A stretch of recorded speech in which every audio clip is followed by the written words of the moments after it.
ನಿತ್ಯನ ಆಶ್ರಮದ ಸಾವು, ಈ ಸಾವಿನ ಹಿಂದೆ ಒಂದಷ್ಟು ಅನುಮಾನಗಳು. ಕಾನೂನಾತ್ಮಕವಾಗಿ ನಾವು ಮಾತಾಡೋದಾದರೆ ಈ ಸಾವು ಸಂಭವಿಸಿದ ತಕ್ಷಣ ಅದನ್ನು ಒಂದು ಹಾರ್ಟ್ ಅಟ್ಯಾಕ್ ಅಂತ ಅವರು ಕರೆದಾಗ ಮರಣೋತ್ತರ ಪರೀಕ್ಷೆ ಆಗುತ್ತೆ. ಈ ಸಂದರ್ಭದಲ್ಲಿ ತಾವು ಒಂದು ಮಾತು ಹೇಳಿದ್ರಿ, ಇಲ್ಲಿ ಆಕೆಯ ತುಂಬ ಹತ್ತಿರದವರು ಅಲ್ಲಿ ಮರಣೋತ್ತರ ಪರೀಕ್ಷೆ ಆ ಹೊತ್ತಲ್ಲಿ ಇರಬೇಕು. ಖಂಡಿತ. ಈಗ ಅದರಲ್ಲಿ ಮರಣೋತ್ತರ ಪರೀಕ್ಷೆ ಟೈಮಲ್ಲಿ ಪೊಲೀಸರ ಹತ್ರ ಒಂದು 21 ಪಾಯಿಂಟ್ ಇದ್ದು ಒಂದು ಕ್ವಶನ್ ಏರ್ಸಿದೆ. ಅವ್ರ ಹೆಸರು, ತಂದೆ ಹೆಸರು, ಯಾವಾಗ ಅವಳನ್ನು ಜೀವಂತ ಇರೋ ಲಾಸ್ಟ್ಗೆ ನೋಡಿದ್ರು, ಸತ್ತ ನಂತರ ಯಾರು ನೋಡಿದ್ರು, ಅವಳ ಹೈಟ್ ಎಷ್ಟು, ಮೈ ಮೇಲಿರೋ ಗಾಯಗಳೇನಿದಾವ, ಬಟ್ಟೆ ಏನಿದೆ, ಯಾವ ದಿಕ್ಕಿಗೆ ತಲೆ ಇದೆ, ಯಾವ ದಿಕ್ಕಿಗೆ ಕಾಲಿದೆ, ಹೇಗೆ ಮಲ್ಕೊಂಡಿದ್ದಾರೆ, ಇದನ್ನೆಲ್ಲ ಬರೆಯುವಂತಹದ್ದು ಒಂದು ಕ್ವಶನ್ ಏರ್ಸಿದೆ. ಅದರಲ್ಲಿ ರಿಲೇಟಿವ್ಸ್ ಹೇಳು ಸ್ಟೇಟ್ಮೆಂಟ್, ಕ್ಲೋಸ್ ರಿಲೇಟಿವ್ಸ್, ತಂದೆ ತಾಯಿ ಅಣ್ಣ ತಮ್ಮಂದು ಒಂದು ಸ್ಟೇಟ್ಮೆಂಟ್, ಒಂದು ಕಾಲಂ ಬೇರೆನೇ ಇದೆ ಕ್ವಶನ್ ಏರ್ಸ್. ಅದ್ರ ಬಿಡಿ ಜಾಸ್ತಿ ಫ್ರೆಂಡ್ಸು, ಸುತ್ತಮುತ್ತ ನೆರೆದವರು ಜೊತೆಯಲ್ಲಿದ್ದರು, ಅವ್ರ ಸ್ಟೇಟ್ಮೆಂಟ್ಗೂ ಬೇರೆ ಜಾಗ ಇದೆ. ಕಡೆಗೆ ಒಂದು ಒಪಿನಿಯನ್ ಬರುವಂಥದ್ದು, ನೆರೆದವರ ಒಪಿನಿಯನ್ ಬೇರೆ, ಡಾಕ್ಟರ್ಗಳ ಒಪಿನಿಯನ್ಸ್ ಎಲ್ಲ ಕಡೆ ಪೋಸ್ಟ್ ಮಾರ್ಟಮ್ ಕಳಿಸ್ಕೊಡೋದು ಅಂತ ಇಷ್ಟೆಲ್ಲ ಪ್ರೊಸೀಜರ್ಸ್ ಇದೆ. ಇವರು ಇಲ್ಲಿ ಸತ್ತ ಕೂಡಲೇ ಏನು ಮಾಡಬೇಕಾಗಿತ್ತು, ಇಲ್ಲಿ ಎಕ್ಸ್ಪೈರ್ ಆದ್ರಲ್ಲ ಹೆಣ್ಮಗಳು, ಆದ ಕೂಡಲೇ ತಂದೆ ತಾಯಿನ ಇಮಿಡಿಯೇಟ್ ಕಳಿಸ್ಬೇಕಾಗಿತ್ತು. ಆ ಪೋಸ್ಟ್ ಮಾರ್ಟಮ್ ಆಗೋ ಸಂದರ್ಭದಲ್ಲಿ ಅಂದ್ರೆ ಮೊದಲು ಒಂದು ಇನ್ಕ್ವೆಸ್ಟ್ ರಿಪೋರ್ಟ್ ಪೊಲೀಸ್ ಮಾಡ್ತಾರೆ, ಪಂಚನಾಮ ಮಾಡ್ತಾರೆ ಹೆಡ್. ಆ ಪಂಚನಾಮ ಸಂದರ್ಭದಲ್ಲಿ ಇವ್ರ ರಿಲೇಟಿವ್ಸ್ ಮಸ್ಟ್ ಇರಲೇಬೇಕಾಯ್ತು. ಯಾರು ಇಲ್ಲದಿದ್ರೆ ಒಂದು ಅನಾಥ ಶವಾದ್ರೆ ಬೇರೆ, ಒಮ್ಮೆ ತಂದೆ ತಾಯಿ ಅಥವಾ ತಾಯಿ ಎಲ್ಲ ಇದಾರೆ ಅಂತಂದಾಗ ತಾಯಿನ ಕರೆಸುವಂತದ್ದು ಆದ್ದ ಕರ್ತವ್ಯ ಅವ್ರದ್ದು. ಕರ್ಸಿಲ್ಲ ಅಂತಂದ್ರೆ ಕೂಡ ಅಲ್ಲೇ ಬಾಬಾಜಿ, ನನ್ನ ಸಣ್ಣ ಪ್ರಶ್ನೆ, ನನ್ನ ಕಾನೂನಿನ ನಾಲೆಜ್ ಬಗ್ಗೆ ತಾವು ಹೇಳೋ ಹಾಗೇನೆ ಅವರು ಪೋಸ್ಟ್ ಮಾರ್ಟಮ್ ಮಾಡಿಸ್ಬೇಕಾದ್ರೆ ಅಥವಾ ಅಸಹಜ ಸಾವಾದಾಗ ಅಥವಾ ಅಕಸ್ಮಿಕ ಏನಾದರೂ ಬೇರೆ ಥರದ ಯಾವುದಾದ್ರು ಒಂದು ಹತ್ಯೆ ಆದಾಗ ಅಥವಾ ಒಂದು ಅಪರಾಧ ಆದಾಗ ಹಾಗಾದ್ರೆ ಪೇರೆಂಟ್ಸ್ಗೆ ಇರಬೇಕಾಯ್ತು. ಹಾಗಾದ್ರೆ ಈ ಪೊಲೀಸ್ ಸ್ಟೇಷನ್ ಕಂಪ್ಲೇಂಟ್ ಲಾರ್ಜ್ ಆಗಬೇಕಲ್ಲ, ಯಾವಾಗ ಒಂದ್ಸಲಿ ಅಡ್ಮಿಟ್ ಮಾಡಿದ್ಮೇಲೆ ಸ್ಥಳೀಯ ಪೊಲೀಸ್ ಇಲಾಖೆನಲ್ಲಿ ಲಾರ್ಜ್ ಆಗಲೇಬೇಕು. ಆಗಿರೋದಿದ್ರೆ ಪೋಸ್ಟ್ ಮಾರ್ಟಮ್ ಆಗಲ್ಲ, ಆಗಿರ್ಲೇಬೇಕು. ಅದರಲ್ಲಿ ಸಂಶಯ ಅಂತಂದ್ರೆ ಈಗ 174 ಅಂತ ಇರುತ್ತೆ, 174 ಕೇಸ್ ದಾಖಲೆ ಮಾಡ್ತಾರೆ. ಅಸ್ವಾಭಾವಿಕ ಸಾವು ಅಂತ ಹೇಳ್ಕೊಂಡು, ಆಕ್ಸಿಡೆಂಟಲ್ ಏನಾದರೆ ಮತ್ತೊಂದಾದರೆ ಸುಸೈಡ್ ಮಾಡ್ಕೊಂಡಿದ್ರೆ ಅದರಲ್ಲಿ ರಿಜಿಸ್ಟರ್ ಮಾಡಿಕೊಂಡು ಇನ್ಕ್ವೆಸ್ಟ್ ಮಾಡ್ತಾರೆ, ಪೋಸ್ಟ್ ಮಾಡ್ತಾರೆ. ಅದೇ ಡೌಟ್ ಅಂದ ಕೂಡಲೇ ಅಲ್ಲಿ 176(3) ಅಂಡರಲ್ಲಿ ಅಂದರೆ ಸಂಶಯಾಸ್ಪದ ಸಾವು ಅಂತ ಹೇಳ್ಕೊಂಡು ಆ ರೀತಿ ಮಾಡ್ತಾರೆ. ಮತ್ತೆ ಪೋಸ್ಟ್ ಮಾರ್ಟಮ್ ಈ ಕೇಸ್ನಲ್ಲಿ ಆದಂಥದ್ದು ಏನಂದ್ರೆ ಇಲ್ಲಿ ಆ ಹೊತ್ತಿಗೆ ಯಾರಿಗೂ ಸಂಶಯ ಮೂಡಲಿಲ್ಲ. ಐ ಥಿಂಕ್ ತಾಯಿ ಕೂಡ ಸುಮಾರು 15 ದಿವಸಗಳ ನಂತರ ಆಕೆ ಕಂಪ್ಲೇಂಟ್ ಅನ್ನ ಕೊಟ್ಟಿರುವಂಥದ್ದು. ಒಂದೊಮ್ಮೆ ಆವತ್ತು ಕೂಡ ನಿಮ್ಮ ಮಗಳಿಗೆ ಹುಷಾರಿಲ್ಲ, ಬೇಗ ಬನ್ನಿ ಅಂತ ಫೋನ್ ಮಾಡಿದ್ದಾರೆ. ಮೋಸ್ಟ್ಲಿ ಅವರು ಬಂದಿದ್ದಾರೆ, ಅದ್ರ ಬಗ್ಗೆ ಇನ್ನಷ್ಟು ಮಾಹಿತಿ ಬರಬೇಕಿತ್ತು ಅಷ್ಟೇ.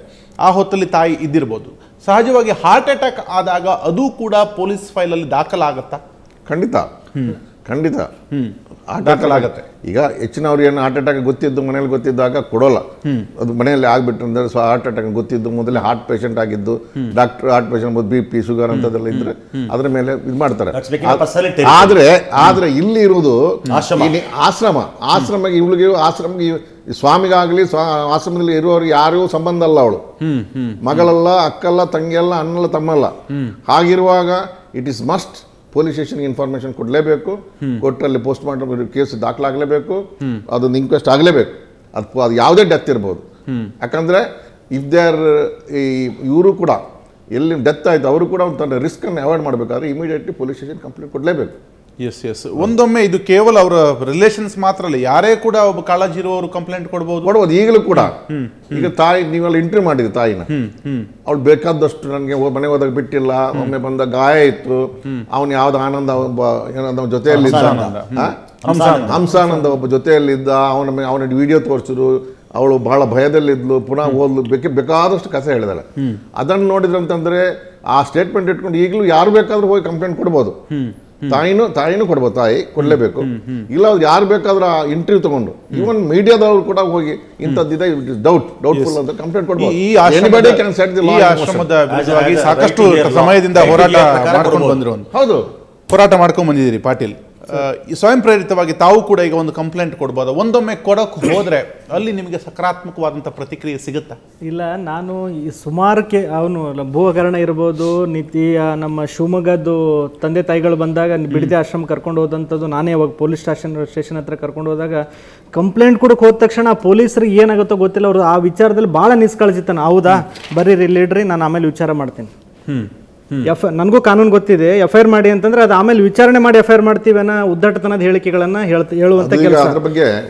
ಅಲ್ಲ ಸರ್, ಪ್ರಾಮಾಣಿಕವಾಗಿ ನನ್ನ ಒಂದು ಕಳಕಳಿ ಏನಂದ್ರೆ, ಈ ಘಟನೆಗಳ ವಿಚಾರದಲ್ಲಿ ಅಲ್ಲಿ ಪೊಲೀಸ್ ವ್ಯವಸ್ಥೆ, ನನಗೆ ರಾಜ್ಯದ ಎಲ್ಲಾ ಪೊಲೀಸ್ ಅಧಿಕಾರಿಗಳ ಬಗ್ಗೆ ತುಂಬಾ ಗೌರವ ಇದೆ. ಆದ್ರೆ ಬಿಡದಿ ವ್ಯಾಪ್ತಿಯಲ್ಲಿ ಇವನ್ ಸಂಬಂಧಪಟ್ಟ ಅಧಿಕಾರಿಗಳೇನಿದ್ದಾರಲ್ಲ, ಬಹಳ ಯಾಕೋ ಬಹಳ ಪ್ರಾಮಾಣಿಕತನದಿಂದ ಕೆಲಸ ಮಾಡ್ತಾ ಇಲ್ಲ. ಬಹಳ ಉಪದ್ವ್ಯಾಪಿ ಹೇಳಿಕೆ. ಮೊನ್ನೆ ಯಾರ್ದೋ ಹತ್ರ ಹೇಳ್ತಾ ಇದ್ರಂತೆ, ನೀವು ಇನ್ನು ನಿತ್ಯಾನಂದನ ಹೋರಾಟ ಮಾಡಿದ್ರೆ ನಿಮ್ಮೆಲ್ಲರನ್ನ ರೌಡಿ ಸೀಟ್ ಓಪನ್ ಮಾಡ್ತೀವಿ ಅಂತ ಹೇಳುವಂತ ವಿಚಾರಗಳಿರ್ಬೋದು. ಏನ್ರ ಗೌಡ್ರೆ, ನಡೆದಂತ ಘಟನೆಗಳಿವು. ನಾವು ಯಾವ್ದೋ ನಮ್ಮ ಮನೆ ಹೋರಾಟಕ್ಕೆ ನಾವು ಮಾಡ್ತಾ ಇಲ್ಲ, ಪ್ರಾಮಾಣಿಕವಾಗಿ ಮಾಡ್ತಾ ಇದ್ದೀವಿ. ಅಂತಲ್ಲೂ ಸಹ ಈ ರೀತಿ ಹೋರಾಟ ಮಾಡುವಂತ ಹುಡುಗರನ್ನ ಹೆದರಿಸುವಂತ ಕೆಲಸ, ಹೋರಾಟಗಾರರನ್ನ ಆ ಭಾಗದಲ್ಲಿ ನೀವು ಬಂದ್ರೆ ನಿಮ್ಮ ಮೇಲೆ ಕೇಸ್ ಹಾಕ್ತೀವಿ ಅಂತ ಹೇಳುವಂತ ಕೆಲಸ ಮಾಡ್ತಾ ಇದ್ದಾರಲ್ಲ, ಅದು ನಿಜಕ್ಕೂ ಬಾರಿ ನೋವಿನ ವಿಚಾರ. ನಾನು ಅವತ್ತೇ ಹೇಳಿದೆ, ನಮ್ಮ ರಾಜ್ಯದ ಪೊಲೀಸ್ ಕಾನೂನು ವ್ಯವಸ್ಥೆ 24 ಗಂಟೆ ಕನ್ನಡ ಪರ ಸಂಘಟನೆಗಳಿಗೆ ಸಮಯ ಅವಕಾಶ ಕೊಟ್ಟಿದ್ದೆ ಆದ್ರೆ ನಿಮ್ಗೆ ಯಾರ ಕಡೆಯಿಂದ ನಿತ್ಯಾನಂದ ಹೊರಗೆ ಹಾಕಕ್ಕಾಗಿಲ್ಲ. ಅದನ್ನ ನಾವು ಕನ್ನಡ ಪರ ಸಂಘಟನೆಗಳು 1 ಗಂಟೆಯಲ್ಲೇ ಮಾಡಿ ತೋರಿಸ್ತೀವಿ. ಆ ತಾಕತ್ ನಮ್ಮ ಹತ್ರ ಇದೆ. ಆದ್ರೆ ಕಾನೂನು ಅನ್ನೋದೊಂದು ಚೌಕಟ್ಟು ಬಂದು ನಮ್ಮನ್ನ ತಡಿತಾ ಇದೆ.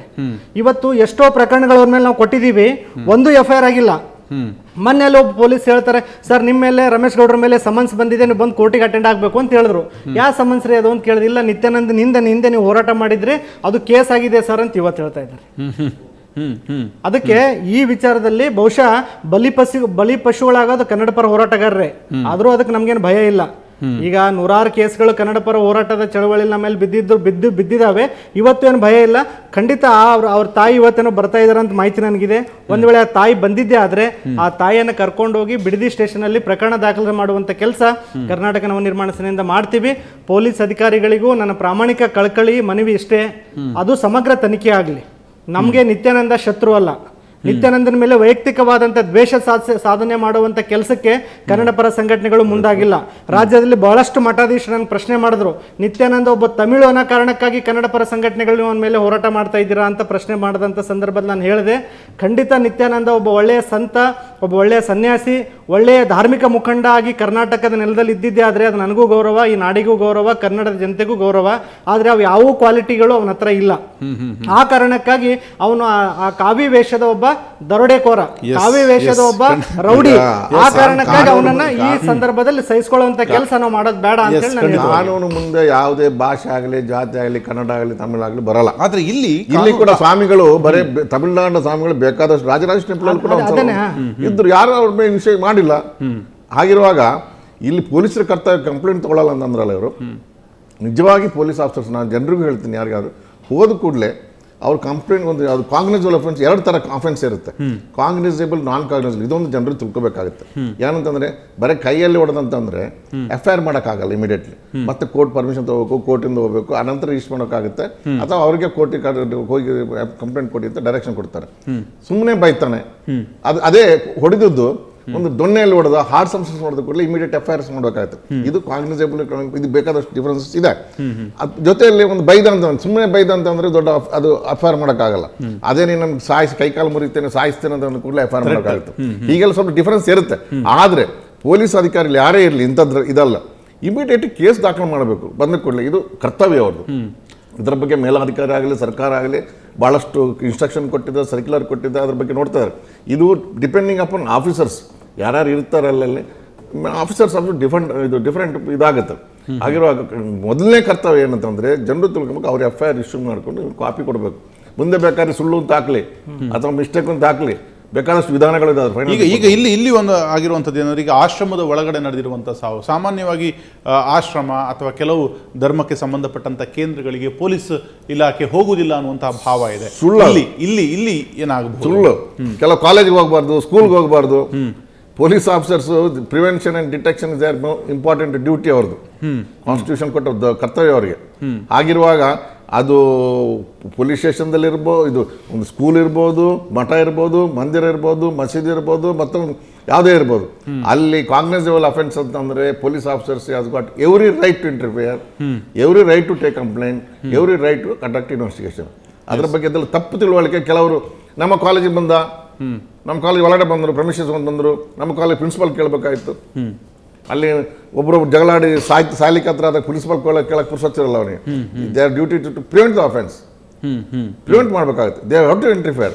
ಅದೆಲ್ಲ ಸುಮ್ಮನೆ ಅದು ಕಾನೂನು ಇದು ಮಾಡಿದ್ದಾರೆ ಹೊರತು ಅದೆಲ್ಲ ಸುಳ್ಳು, ಸರಿ ಕಾಣ್ತಾ ಎಸ್, ಈಗಾಗಲೇ ಸಾವಿಗೀಡಾಗಿರುವಂತಹ ಸಂಗೀತಳ ಪೋಸ್ಟ್ ಮಾರ್ಟಮ್ ಈಗಾಗಲೇ ಬಂದಿರುವಂಥದ್ದು. ಹಾಗೆ ಪೋಸ್ಟ್ ಮಾರ್ಟಮ್ಗೆ ಈಗಲೇ ನಾವು ಮಾತಾಡ್ತಿದ್ವಿ, ಒಂದಷ್ಟು ಮಾರ್ಗಸೂಚಿಗಳಿದೆ, ಅದನ್ನು ಫಾಲೋ ಮಾಡಬೇಕು. ಹಾಗಿದ್ರೆ ಈ ಪೋಸ್ಟ್ ಮಾರ್ಟಮ್ ಮಾಡಿದ್ದು ಯಾವ ಆಸ್ಪತ್ರೆಯಲ್ಲಿ, ಅಲ್ಲಿ ಏನೆಲ್ಲ ಬೆಳವಣಿಗೆಗಳಾಯಿತು? ಈಗ ತಾಯಿಯೇ ಬಂದು ಬಿಡದಿ ಸ್ಟೇಷನ್ನಲ್ಲಿ ಕಂಪ್ಲೇಂಟ್ ಕೊಟ್ಟರೆ ನಿಜಕ್ಕೂ ಇಲ್ಲಿನ ಠಾಣಾಧಿಕಾರಿಗಳು ಇದನ್ನು ಪ್ರಾಮಾಣಿಕವಾಗಿ ಒಂದು ತನಿಖೆಯನ್ನು ಮಾಡ್ತಾರೆ. ಅದರ ಜೊತೆಗೆ ಧಾರ್ಮಿಕ ದತ್ತಿ ಕಾಯ್ದೆಗೆ ತಿದ್ದುಪಡಿ ತರಕ್ಕೆ ಹೊರಟಂಥ ಸರ್ಕಾರ ನಿತ್ಯಾನಂದನ ಕೇಸ್ನಲ್ಲಿ ಏನಾದರೂ ಒಳಪ್ರವೇಶವನ್ನು ಮಾಡಿ ಇಲ್ಲಿ ಈ ಉಂಟಾಗ್ತಿರುವಂಥ ಪದೇ ಪದೇ ಕೇಳಿಬರ್ತಿರುವಂಥ ಸಮಸ್ಯೆಗೆ ಪರಿಹಾರ ದಕ್ಕಿಸಿಕೊಡುತ್ತಾ? ಆ ಬಗ್ಗೆ ಏನಾದರೂ ಸೂಚನೆ ಇದೆಯಾ? ಮಾತಾಡ್ತೀವಿ, ಒಂದು ಪುಟ್ಟ ಬ್ರೇಕ್ ಮಾಡಿ.